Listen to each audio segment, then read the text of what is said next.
to encourage everybody to go to the site and go to your web thing and go to your Airbnb. But what's so fantastic about it is it's the kind of like the birthplace of the Beatles. Everything that started the seed was there. That's why it's so significant. Yeah, very much so. The Casbah itself was as we turn around now and say, it was the birthplace of the Beatles. That's why it was so significant with relation to the Casbah Coffee Club Suites, which opened August 1 on Airbnb, simply because of the fact the Beatles played there, they rehearsed there, okay? They rehearsed in the Casbah. They also rehearsed all over the house, and we've converted, the rooms which they played in, they rehearsed in, they frolicked in, they partied in there, they lived their lives in there. Okay, so people have got the chance to actually stay in the rooms where the Beatles lived their lives as teenagers. And, it's above the Casbah Coffee Club, which was the birthplace of the Beatles, where they actually started. So as regards a site, you've got two in one, if I could put it that way, Sean. Right? You've got the Hmm. Casbah, which was the original birthplace of the Beatles, and you go upstairs into this fantastic Casbah Coffee Club suites, and you got 5 suites upstairs, which are named after, the lads themselves: Lennon Suite, McCartney Suite, Sutcliffe Suite, the Harrison Suite, and of course the Best Suite. And people can see for themselves that, they can partake and spend good time, good leisure time, and enjoy where the Beatles actually relaxed, partied, and got up to devilment as well. So they can feel the atmosphere there as well. Well, I think, and for the people that aren't aware, if we could just go back a little bit deeper, most people just know of the 4 popular, the final lineup, but people aren't aware of Stewart or you. I mean, there's a whole history of the Beatles before, that the rest of the world knew. Can we just touch on that for a little bit and let the people know Yeah, exactly the formation? Because I think I have some younger viewers also that aren't fully aware, and I think this is important. very important. I suppose, as you rightly saying now and said, Sean, the world knows John, George, Paul, and Ringo, as the Fab Four. There were Fab Five before that, because prior to me joining them, Stu Sutcliffe was, the next to come in. There was John, George, and Paul. They emanated from the Quarrymen into, when Stu joined them, the Silver Beatles, if I remember right. But Stu was coerced into playing bass for them. He won the John Moores exhibition. He was a fantastic artist, and he won, I think it was £5 or £10, which was the prize for the John Moores exhibition. And he was persuaded by John and Paul to buy a bass guitar, join the band, and they would teach him how to play bass.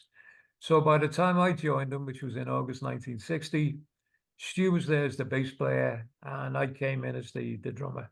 And a couple of days after my joining, Sean, as the world knows now, we were on this wonderful trip out to Hamburg, which had started this incredible journey. And in the Hamburg years were the years that made the Beatles. I mean, it really, solidified their sound. Wow, That was yeah, that was it goes without saying that, Sean, simply because of the fact we didn't realize we were going out to Hamburg. Well, we knew we were going to Hamburg, but we didn't realize that we were going to be playing in the Sin City, the San Pauli area of Hamburg. So that was an enlightening experience in itself, which I'll get to in a couple of minutes. But yeah, very much Hamburg. The whole thing about Hamburg was that, the long hours we were expected to play there, because we were supposed to play at the Kaiserkeller. We thought we were going to play at the Kaiserkeller. It turned out that we weren't playing the Kaiserkeller. We were going to play at the Indra Club, which was a second-rate club at the bottom end of the Grosse Freiheit. And we went down there, and there were 2 Germans arguing over the price of a beer. And Bruno Koschmi, who was the manager who'd taken us out to Germany, basically turned around and said, I want you guys to make this into another Kaiserkeller, right? So we turned around and said, fine, we can do that. When are we starting, Bruno? And we said, oh, you start tomorrow night. So we turned around and said, what are the hours we're going to play? Because no one had told us, right? So then we got the bombshell, which was Monday to Friday. You will play from 7 o'clock to 2 o'clock in the morning with 15 minutes on the hour. So that didn't sound too bad, that was okay. And then he went, but on Saturday and Sunday, you will play from, and here was the bombshell, 6 o'clock in the evening to six Yeah. o'clock in the morning, right? Holy moly.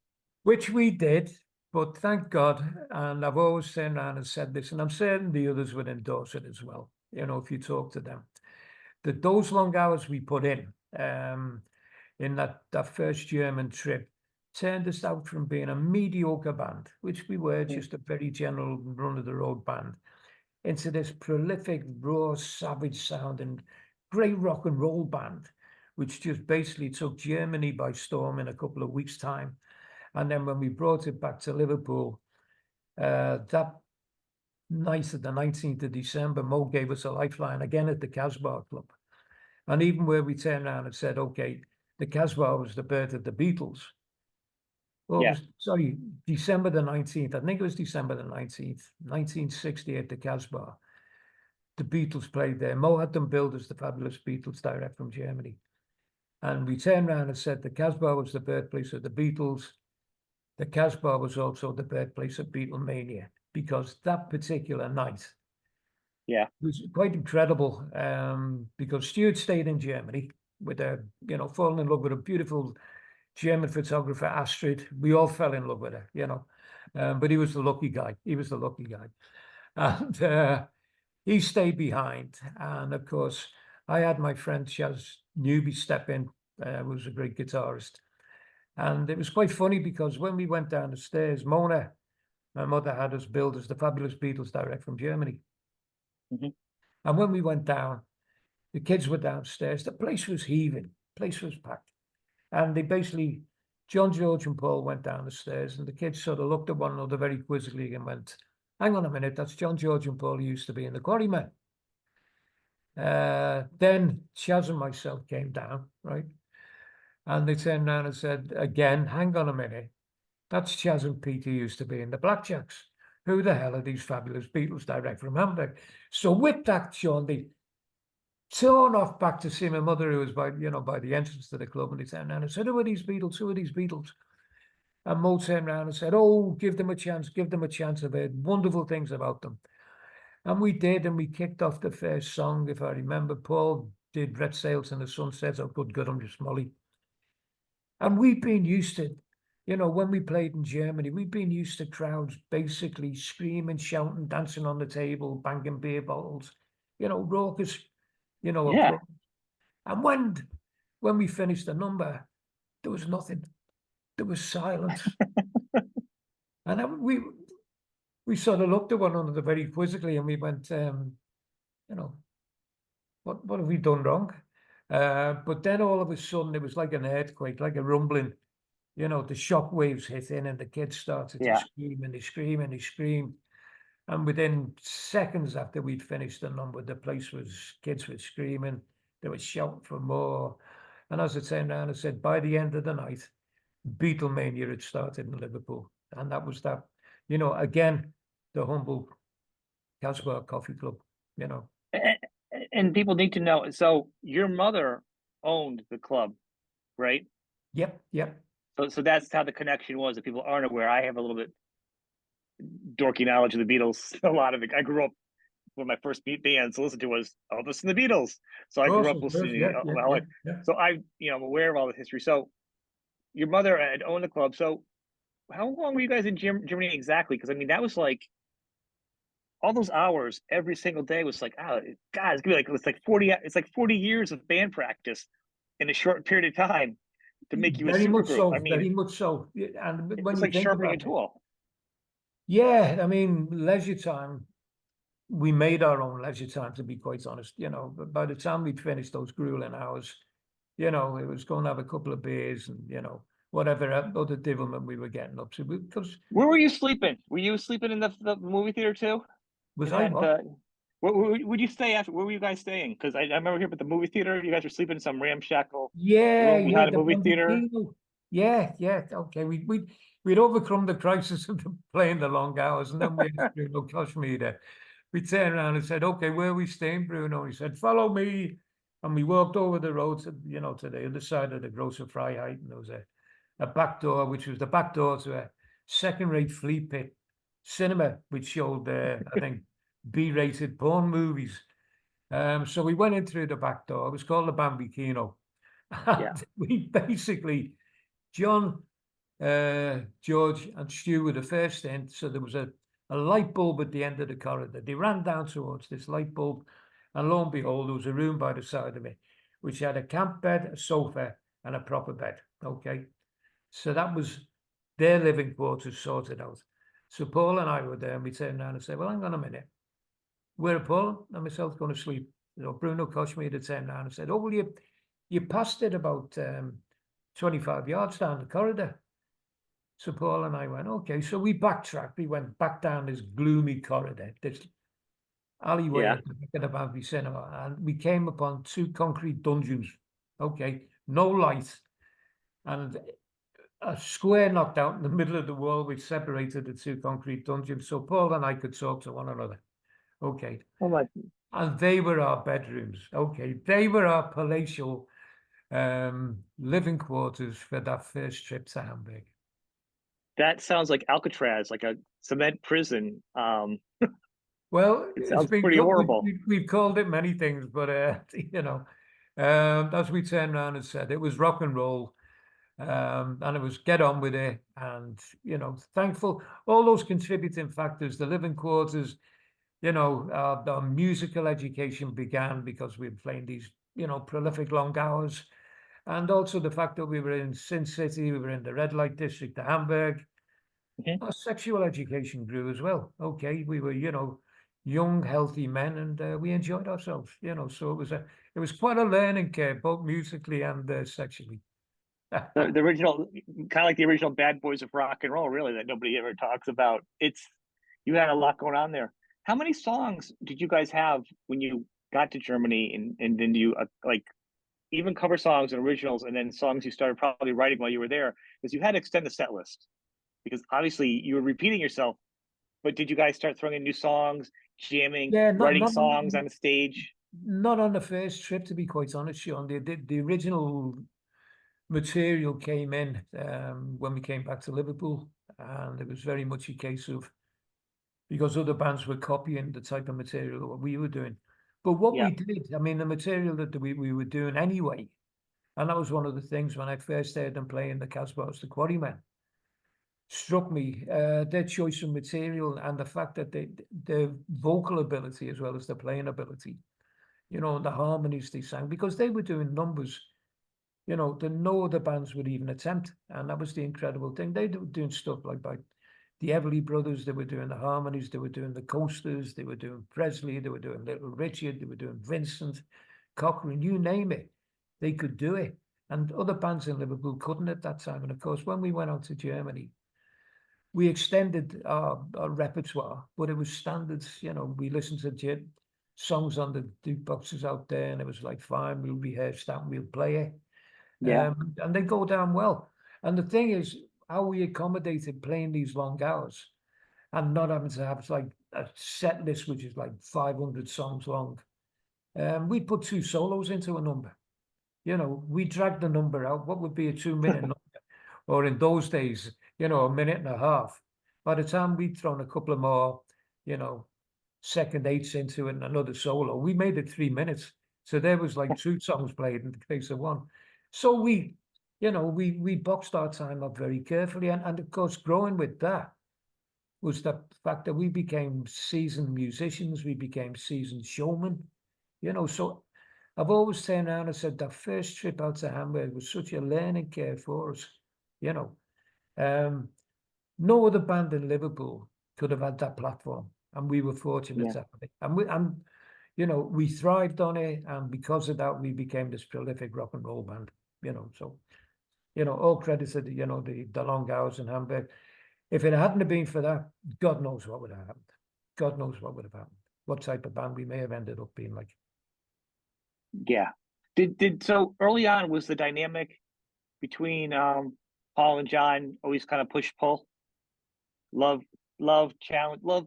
Well, they both are, you know, alphas. So was there an early power, I mean, shifting back and forth between the boys, like Yeah, challenging each other?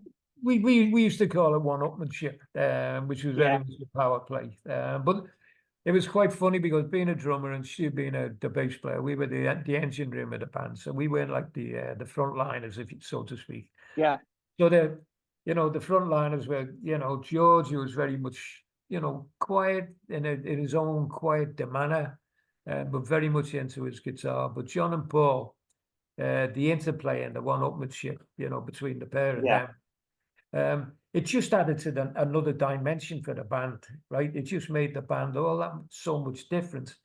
Um, and the German audiences and the English audiences, when we brought it yeah. back, loved the interplay. You know, it wasn't serious. It was like, okay, to be laughing and joking, to be Well, stamping yeah. on stage.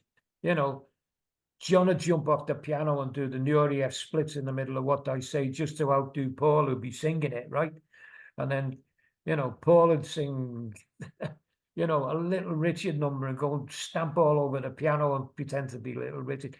All of that stuff, it grew and it just turned us into, this act which was captivating the German audiences and captivated the English audiences, the Liverpool audiences when we brought it back home. And the German audience, I imagine, was a lot rougher of a crowd, right? Maybe probably a little older than just teeny boppers. So when you guys came back to England, you guys were just like razor sharp for the younger pop crowd, I imagine, right? Yeah, I mean it was a tough quarter. We were fortunate. We were befriended by the waiters who are the strong arm guys in the clubs, and it wasn't so much on that particular trip, but later trips we found out that we could get our hands on Preladins, which was just like basically a mild, I think it was a slimming tablet, Yeah. which was a mild anti-amphetamine, but it basically gave you a little bit more juice, to perform the long hours. I'll be quite honest, I wasn't into it. I was quite happy to perform on a bottle of whiskey and schnapps and, a few beers. That'd keep me pumping. So, you can keep your Prellies. I'll swap it for a glass of whiskey. Yeah. But it all Well, worked. It all worked. Whatever we were into, it was working. So that was the main thing. and and obviously, unfortunately, we came back. Things had changed, and they, you were no longer needed in the band to be nice about it. Discrepancy, it was not the best Evo, especially from friends. At the very least, you would have thought that your mates would have sat down and said, "Hey, you know, this is how we want to move forward." So that's kind of a bummer. It was, yeah. But I mean, okay. Yeah, I think to put it into perspective, a lot of people think that it was, a short, sharp session with them. Not a lot of people realize that I knew them for 12 months before I basically joined the band, and I was with them for Yeah, 2 years, you know, and we achieved an awful lot of success within those 2 years. We got a German recontract. We were on BBC Radio. We ended up getting an English recording contract. We were signed by Brian Epstein. We were signed by Bert Kempfert, who was the biggest A&R man in Germany. We had a record contract with Polydor, which was the biggest record company in Germany at that time. yeah, We recorded, our own material, Cry for a Shadow, Ain't She Sweet. Recorded material with Tony Sheridan, Mike Bonney, which opened so many doors for us. yeah, So, those 2 years we were climbing and we were doing things that no other band in Liverpool was capable of doing, recording wise, radio wise. We started to get the breakthrough on the television as well. So, and then, the biggest record company in England, because we wanted an English recording contract, they were interested in it. That was Decca, but as history portrays now, we got the bums rush from that one and we signed Brian Poole, much to their folly. But, I think they made up for it because they signed a little band called the Stones after that. So, you know, yeah, I think they made up for the folk part. But for us, it was very much a case of 2 years. We were going from strength to strength. And then when we got the recording contract with EMI and we met George Martin, as you turned around and said, it wasn't long as a result of that particular recording, the first recording session with them, which was the 6th of June. Consequently, the result of that, as you so aptly put, I got the order of the boot, around about August. yeah. It's a hard way to say because I think as a Beatles fan, and a lot of Beatles fans feel, I mean, especially if you love the Beatles, it feels like that's a dark spot in the record of the Beatles because and being a musician and being in bands, you just that's just one things you don't do. I mean, being young men, he probably handle it way more improperly than you would have as an adult. But you just don't do that. Even if things aren't working or you want to try something different, you still sit down with your friends, your team. You fight against the world. So you didn't Yeah, get sit down. I think Brian, I believe, had actually was the one who actually served you yeah, the because papers. of, I You think know, because of circumstance, as you turned around and said that whatever the decision was made, however it was made, I wasn't privy to that. And it's been I don't well. think anybody's ever going to know. That no one's No, ever that going to really you know. took the words out of my mouth. No one's going to know because, there's been so many different versions and Yeah. everyone has, their own theories and, conspiracy theories, whatever it is that happened. And it's like, maybe they are on the right track. God knows. I don't know. I don't even know today what the bloody reason was, right? Not that I'm worried about it. It did cause me a lot of consternation initially, way back in 62 when it happened. Yeah, put my hand up and turn around and say, yeah, a lot of financial hardship, a lot of stigma, but Christ Almighty, you've got to rebuild yourself, you've got to reinvent yourself again. And that's what I did. And And I think that's I awesome. think there comes a time, Sean, when, you know, in your life you realize it's no good looking back over your shoulder all the time, and turning around and saying it could have been, it may have been, it should have been. It's that's gone. It's very much about today and tomorrow. And I think once I cued into that and I got my head around that, that was my way forward. And that was, I think that's awesome. that was the way, And it was like, forget what happened yesterday. It's about today and tomorrow. Reinvent yourself and reprove yourself and do what you got to do to try and convince people. I want to say, I think in knowing this and following the history, I think this is really, really important. One of the best part of this whole thing is what you did to it. I mean, you were the first person. Nowadays, bands, you probably heard like the guy that kicked out of Metallica. He formed Megadeth. And it was a big thing for years. Like there are other members that have been booted from bands that were like on the precipice of huge. And the question, what was the reason? But you were the first one, so you had the stigma. The mental health support wasn't there. Like you were the first one that blasted through everything, and then you got through it and you turned it around. And you put the years in, working a 9 to 5. You took care of your family because it's always family first. You pushed through your mental health challenges Mm-hmm. to Mm-hmm. get to the side. Those are so much more important than everything else. And then, it was really great to hear is you actually had to recoup some stuff because during the anthology, you finally got a paycheck. So bravo to you. Yeah, that was something which was, to be quite honest, Very I was awesome to hear. expecting it. Well, It it's was, good. I think we're talking about when did it come on? 95 is the anthology, It something was like that. it was a while ago, but Yeah, still, so money's money. yeah, that's so true. Yeah. But there'd been other projects that I thought I may have been involved in, Sean, but never happened, the BBC Yeah. Six and all that kind of stuff. And I'd heard about the anthology. And I just thought, yeah, possibly it may happen, I'm sure you've gone But through enough of excitement of other things that didn't happen up to that point where you're like, all right, I get it. I'll yeah, believe it when I see it's it. like fine, if it happens, right? But I got a phone call from Neil, who was head of Apple at that time, and he basically turned down and said, Pete, he said, they're thinking of using some of the material which you were on in the early days on Anthology One. Um, how do you feel about that? I said, very flattered, and he said, well, they're going to pay you as well. So I said, well, that's even better, right? So when it been, joking aside, once it got to that stage and I realized the seriousness of it, how big the anthology was going to be, it went to the lawyers and they sorted it out. But as history portrays now, I think it ended up on 10 tracks, which I'm, you know, privileged to turn down and say was included. And I'd like to think that, the amount of tracks was their way of saying, thanks, Pete, for the contribution you put in many, many years ago. Yeah. Thank you all round and thank you for the money. I was, proud to say the fact that I was comfortable, because of what I was working at and things that I'd achieved in my own right. But any extra money is never turn it away, so it was like, thank No. you guys, regardless. Maybe 60 years afterwards, but thanks anyway. Who cares? Who No. cares? Who cares? A check in the mail is a check in the mail. I mean, I would like, I'm sorry, I can't hear the cash register in the back of my mind. No, I would have been so excited because, well, A, you got paid, which is awesome. It also, but paying you, it gives you the credibility of your value in the financial books of the Beatles, and musically, it's now a legit printing because I'm sure there's been bootlegs out there. But now when this I'm talking 95 when it came out, it was legit. I remember getting it, so I know. So I remember, I have my hands on it. It was so huge. There's so much to go through. I don't think I've got through the whole thing yet. It's so huge. All three anthologies of like 20 million albums. Um, but it's such a thing in music history. You know.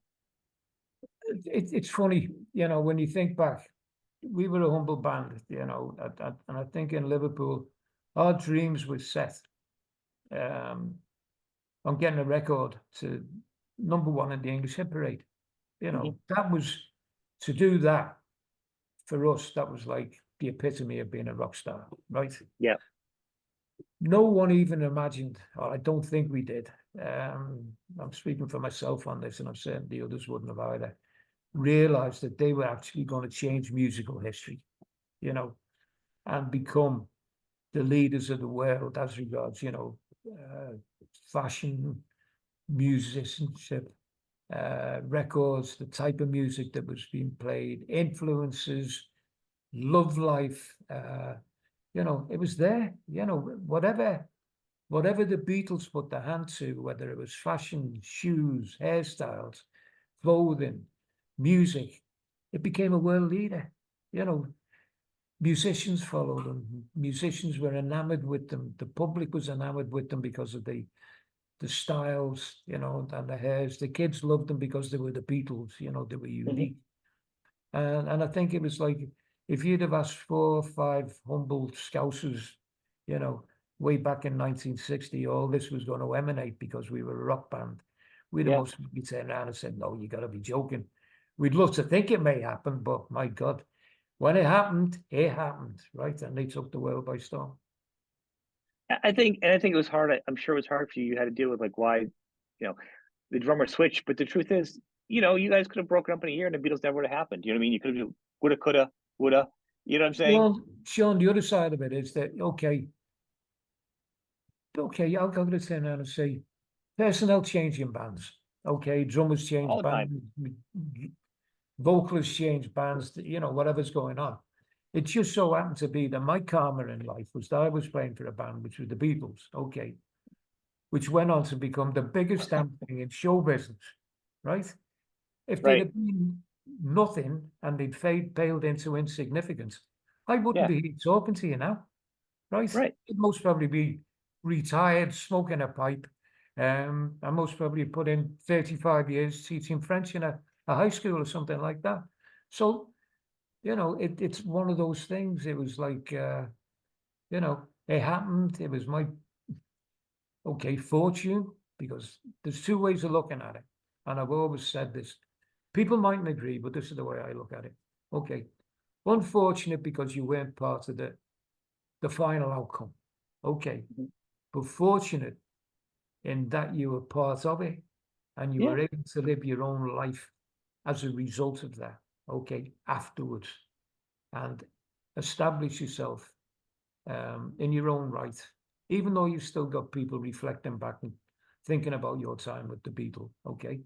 If you take those two entities together, you know, my life has been wonderful. I've enjoyed Well, every minute of it. in fact, you turned So it around from not letting people beat you up about it because I think people don't. I think people that aren't in bands to begin with, that's a whole world that people don't understand the dynamic. They can be your best friend, but maybe in a band, they want to play with somebody else. It's not personal, but it is personal at the same time. You know what I'm saying? And yeah, unless you're I get you. actually I in, get you from that point of view, but unless you're in the band, people have no idea what the ins and outs are, why someone's in, why they're out. The bands don't know. To this day, I bet you if John was around and you sat Paul and Ringo all in separate rooms and say, what happened? You would get 3 different stories of why you weren't in a band of course you because would. everybody emotionally and mentally in a band looks at things differently. So it has nothing to do with you or your John, playing, if you I know? could put in there, not just the people in the band, okay, and fans, most of social media, right, Oh, thinks differently about it, right?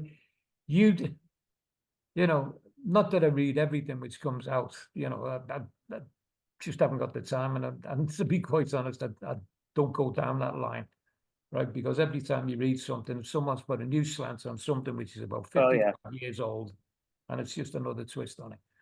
But okay, social media has taken stuff which was printed so many times years ago and turned it, reinvented it, and thrown it back out there again. But it's still the same bloody reasons. You yeah, can't get away from it. And I think this is where the enigma about the dismissal comes. And this is where all the conspiracy theories come from. And long after I've left the planet and you've left the planet, right? I'm convinced that there'll be a whole multitude of fans out there, right? Because, Beatle fans aren't going to finish now. We're 60 years afterwards, and every generation is discovering the Beatles. And I think that's going to go on for, okay, forever. won't be here. If I'm up there or down there, I'll look at it from either upstairs or looking down and turn around and see if it was proved right. Yeah, But I think that legacy has gone on, and it's something people will still be trying to convince themselves or trying to solve the enigma of why people stick yeah. down the Beatles. Okay, And doesn't the worry me truth is, anymore. what Doesn't you, worry me but anymore. but it doesn't matter. It's like, it's look what you did with it, though. That's what I'm saying. Nobody will ever know. So people need to relax about that. And the fact that you took I think you took a beating early on afterwards, for something you were already going through, and then you pushed through it. And then you realized you owned your life. You took your life back from everybody else, and had success. Like you said, your teacher, something you taught students, you gave gifts to students every single day. You made such an impression in your life of the value of what you do, and you are a part of music history that will never change. Nobody can ever write you out of that in social media. No one can say anything. That's Well, you. when you look at it from that point of view, I've had, regardless of what happened, okay, Yeah, take the dismissal away from it all. I've had two bites of the cherry, right? yeah, I've had a bite of the cherry where I've been, fame and fortune, and I've had a bite of the cherry where I've had to reinvent myself and push myself forward. But I've loved doing it, okay?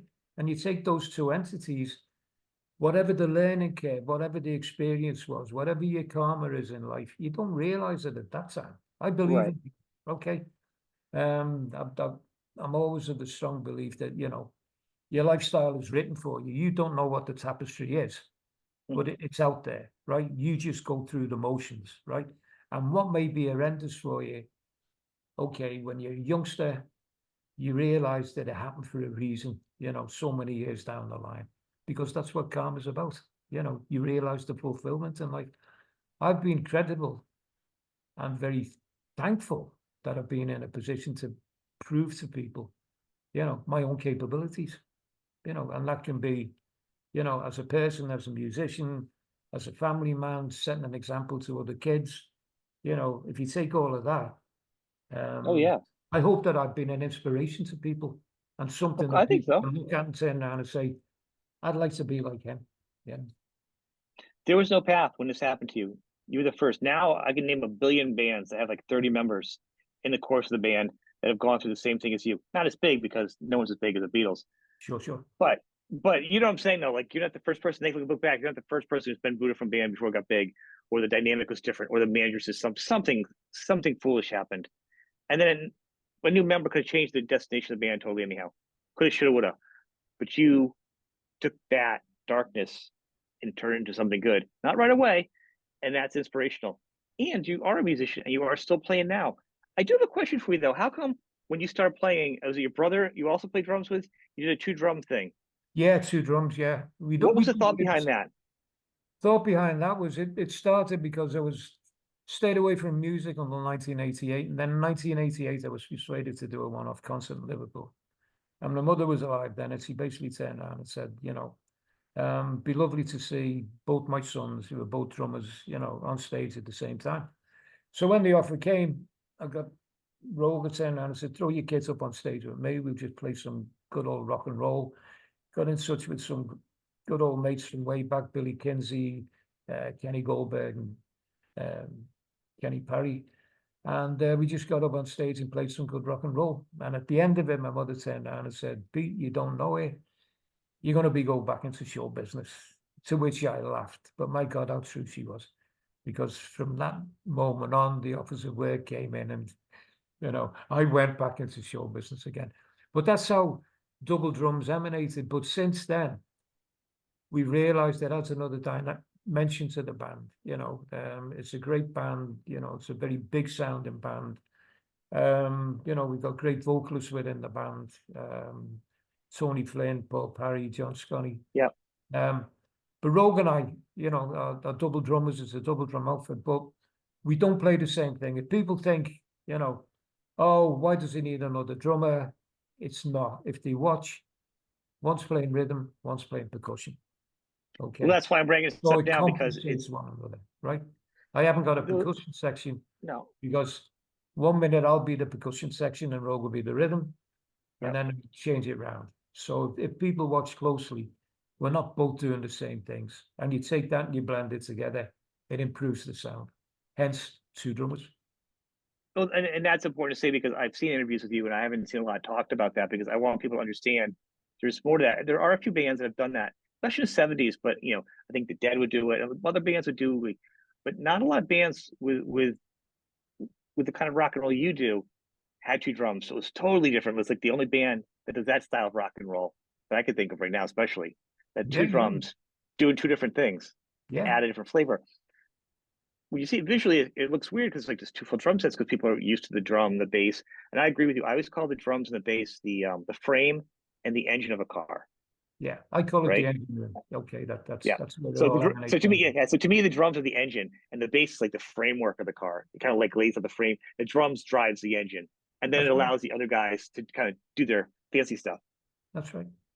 So it's like having a turbo engine when you have two drummers in the band, because your engine's got a little extra in it. You know what I mean? Got two extra arms, two extra legs.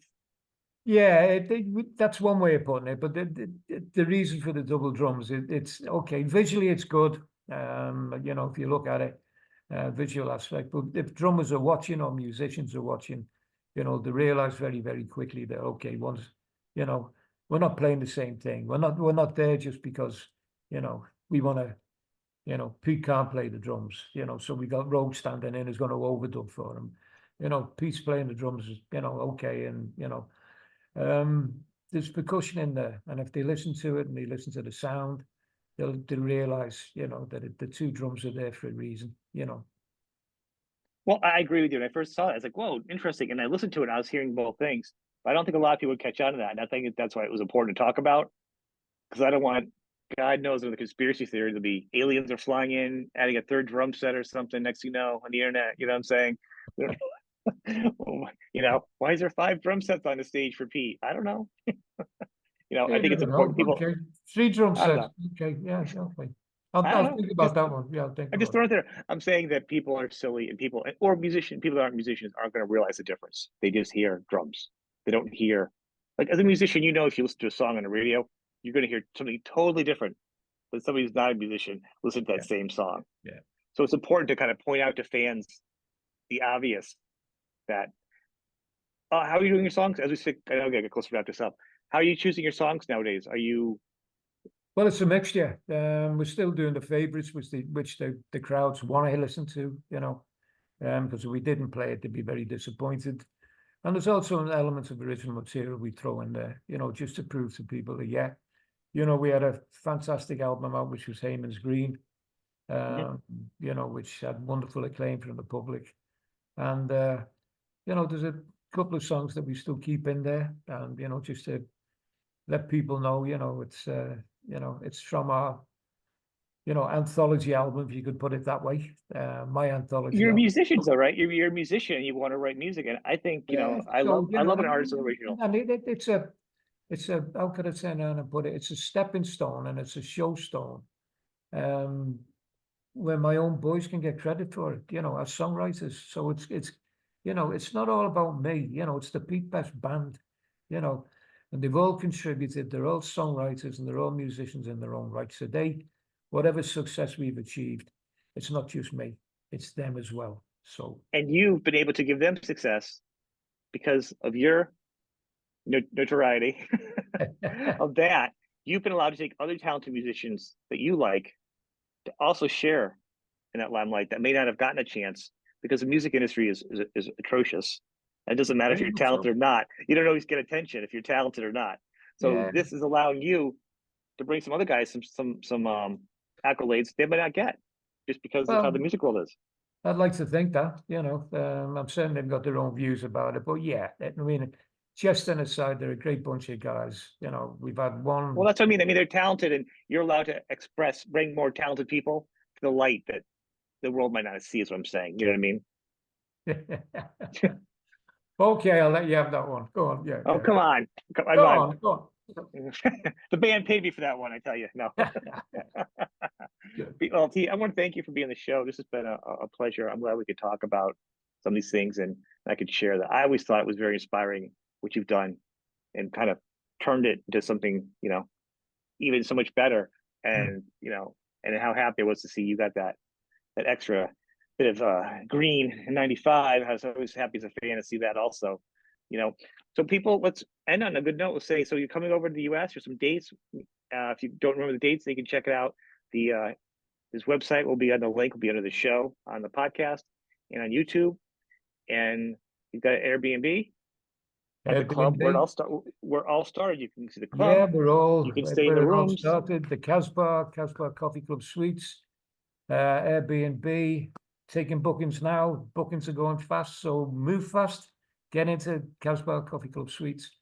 Look for the rooms, see the rooms where the Beatles have enjoyed themselves, where we played, rehearsed, frolicked, had fun, lived our lives. You got to come over, Sean. You got to come and book one. I might have to. I don't usually leave the U.S., but it's about time. I'm getting that age. I got to start moving around the world. While it's still around. While I'm still around. You know, um, that would be great. Are you going to be around ever at the Airbnb so people see you The family's running popping it. in? Yeah, Well, I don't we'll know. be You're around. Yeah. touring though. You're touring. You're doing Mr. Showbiz here. You're doing Listen, podcasts. You're doing interviews. I see you in the news. the family that are the hosts, right? There'll be Yeah, days I'm here, days I'm not here. It's potluck. right. They may open the That's what door I'm one day saying. and I'll Right. open the door one day. If I'm not here, it's tough. If I'm here, good luck. Okay. Well, on the bonus side, I'm saying so you may never know who's going to be answering the door. Is what I'm saying. That's the You one. may be there. All right, that's excellent. Thank you, You never Pete. I know. want to thank you for being on the show. It's been a pleasure. Thank you, Thank you, Sean. sir. Been a Thank pleasure. you. Bye Thank you. bye. Thank you. You guys take care. And thank you. Thank you. Take care. Take care. Thank you. Bye bye. Bye bye.